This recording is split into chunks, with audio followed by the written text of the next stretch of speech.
trouble de l'autisme.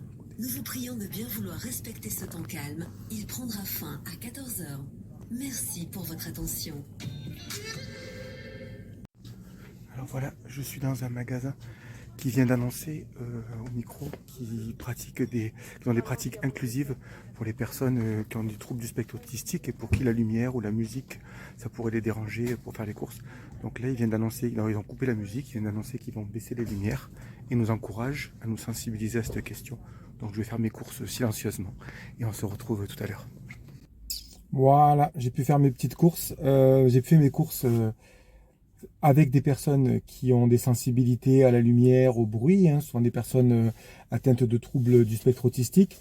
Et dans ce magasin, mais c'est pas spécialement ce magasin, il y en a plein d'autres qui le font, la plupart. Maintenant, des grandes surfaces s'y sont mis de manière volontariste, avec cette idée de réserver des créneaux d'1 heure ou parfois même tout un après-midi, voire toute une journée, où la lumière est baissée, où il n'y a plus de musique et où il y a une sensibilisation qui est faite aux clients que nous sommes sur cette question-là, de l'accessibilité à toutes et tous des grandes surfaces. Je trouvais que c'était une bonne initiative et j'ai voulu la généraliser ou du moins la transposer à la question de la fête foraine sur la ville de Martigues en demandant aux élus qui est siégé au conseil municipal avant-hier, donc de bien vouloir demander aux forains de réserver ce genre de créneaux d'accessibilité à toutes les personnes, à tous les enfants, notamment, je pensais vraiment notamment à ceux qui sont autistes, mais ça pourrait être aussi des gens qui sont photosensibles ou qui ont des grosses migraines et pour qui la lumière, le bruit, etc. sont un vrai obstacle à leur participation à la fête foraine.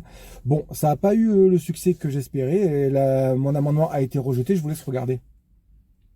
Les forains, avec l'aide de la ville et des associations du territoire, organiseront un créneau dédié aux enfants en situation de handicap afin de permettre l'accessibilité de toutes et tous à cette fête, y compris les enfants porteurs de handicap sensorimoteur, intellectuel ou du psychisme.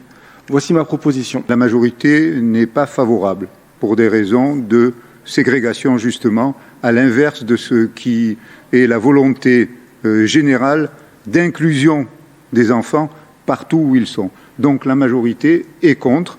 Vous sous-entendez que je propose une motion ségrégative. C'est tout l'inverse. Je ne dis pas que quand on dit des créneaux qui sont accessibles, le principe de l'accessibilité, c'est de le faire avec les autres. D'autres enfants peuvent venir, des enfants non porteurs de handicap. Aujourd'hui, je veux être cohérent avec cette position et je ne peux pas être d'accord avec cet amendement. Alors j'ai vu, je crois. Alors y a-t-il des votes pour? Oui, vous? Très bien, merci. Donc ça n'est pas adopté.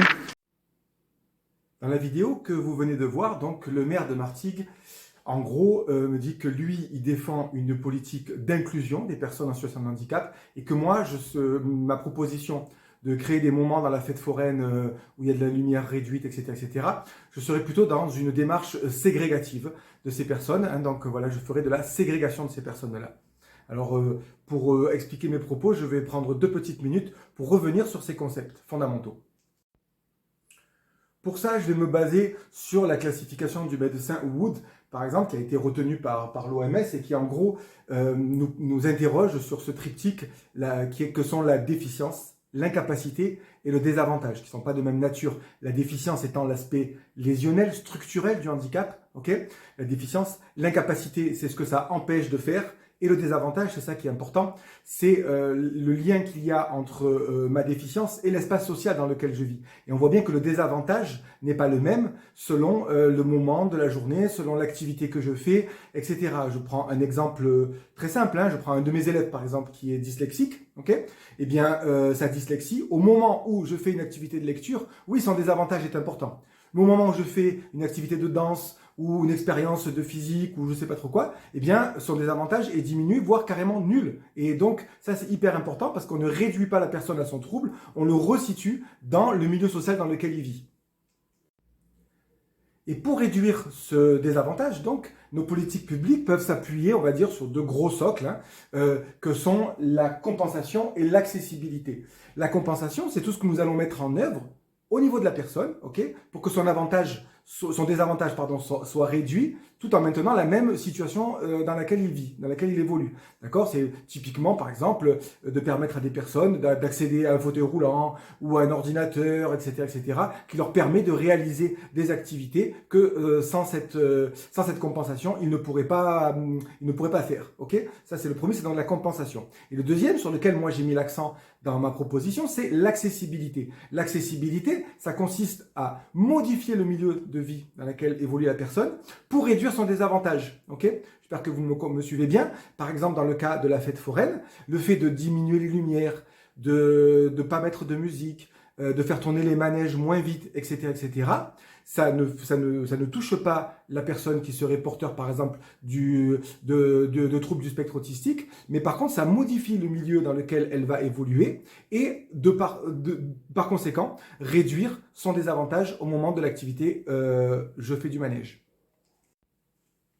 Et donc, les personnes qui sont en situation de handicap peuvent être soit exclues de l'espace social, peuvent être ségrégées de ce même espace social, peuvent être intégrées dans cet espace, ou peuvent être inclus dans cet espace. Je le fais de manière un peu lapidaire, mais disons que pour le cas, par exemple, d'un enfant qui serait autiste et qui voudrait aller à la fête foraine manger de la barbe à papa comme les autres, ok?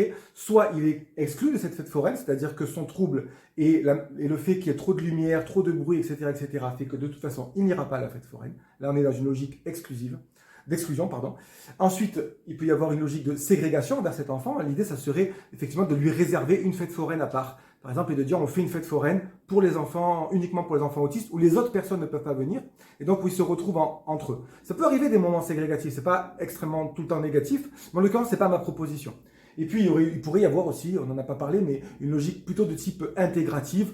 On pourrait imaginer, par exemple, je sais pas, lui mettre un casque de chantier sur les oreilles, et comme ça, il n'entend pas le bruit, et du coup, il peut participer à la fête, et la compensation se fait sur l'individu, vous voyez, pour diminuer son désavantage.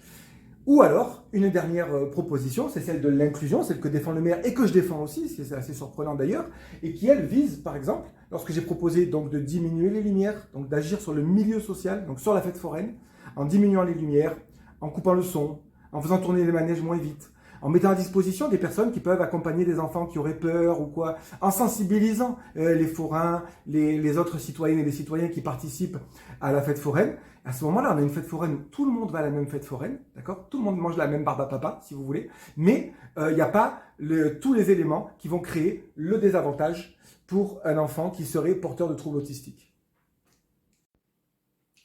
Et donc, c'est cette logique-là que j'ai défendue en conseil municipal. Et c'est très surprenant que les élus de la majorité n'aient pas abondé dans ce sens-là. En même temps, ça m'était déjà arrivé, pour rien vous cacher, lorsque je proposais, et je défends toujours d'ailleurs, l'idée que dans la ville, il y a un lieu, une genre de maison de l'hospitalité, un lieu dédié aux personnes migrantes, aux exilés. Et la réponse qui m'avait été apportée une fois, c'était de dire « oui, mais en faisant ça, on les stigmatise en fait ». En réalité, dire ça, c'est assez surprenant dans l'esprit et dans la bouche de personnes de gauche, en fait, de politiciens de gauche, parce que c'est nier que ces personnes-là, que ce soit les personnes en situation de handicap, que ce soit les migrants, que ce soit les femmes, par exemple, elles sont non seulement stigmatisées dans la société, mais aussi et surtout, elles vivent des logiques de domination. Des logiques de domination dans quel sens? Dans le sens où l'espace social que nous avons autour de nous, il a été créé par des gens comme moi, par des hommes blancs, valides. Moi, la fête foraine, j'ai aucun souci avec la fête foraine. Je peux aller manger ma barbe à papa quand j'en ai envie. Parce que je n'ai pas la situation, je n'ai pas le désavantage que je vous expliquais tout à l'heure d'autres personnes. Et donc, cette idée de dire qu'il faut inverser ces rapports de domination, du moins les casser, les briser, en pensant différemment l'espace social dans lequel nous faisons évoluer nos concitoyennes et nos concitoyens, ça, c'est typiquement une logique progressiste et je n'ai absolument pas compris pourquoi tous ces élus du Parti communiste, socialiste et de la GRS ont refusé mon amendement. D'autant que, et je vais finir là-dessus, dans la ville de Martigues, il existe déjà des structures, des dispositifs qui font ça. J'ai parlé là, je vous ai montré tout à l'heure un supermarché, une supérette. bien évidemment, mais il y a aussi des structures publiques ou semi-publiques. Je pense par exemple, le conservatoire fait des cours spéciaux de danse et de musique pour des enfants qui sont porteurs du trouble autistique. La MJC, un atelier minuscule pour les personnes, pour les enfants qui sont autistes. La médiathèque crée des espaces comme ça. Enfin, je ne connais pas tous, c'est une liste non exhaustive que je donne. Mais en tout cas, ça existe dans des tas de dispositifs. Et là, d'un seul coup, entendre le maire qui dit « ça, c'est faire de la ségrégation », je me dis, c'est ça qu'ils pensent c'est ça que les élus de la majorité pensent de tous ces dispositifs publics qui sont mis en place dans la ville. Je me dis heureusement qu'il y a des techniciennes et des techniciens qui, eux, pensent les choses différemment et essaient donc de briser ces logiques de domination qui ont créé des espaces complètement inaccessibles à certaines personnes, en l'occurrence, je pense toujours aux personnes porteuses de troubles autistiques, du spectre autistique, comme vous voulez. En tout cas, qui, si jamais l'aménagement que j'ai proposé n'est pas mis en place, visiblement ce qui va se faire, eh bien, ne peuvent pas accéder à la fête foraine. C'est bien dommage.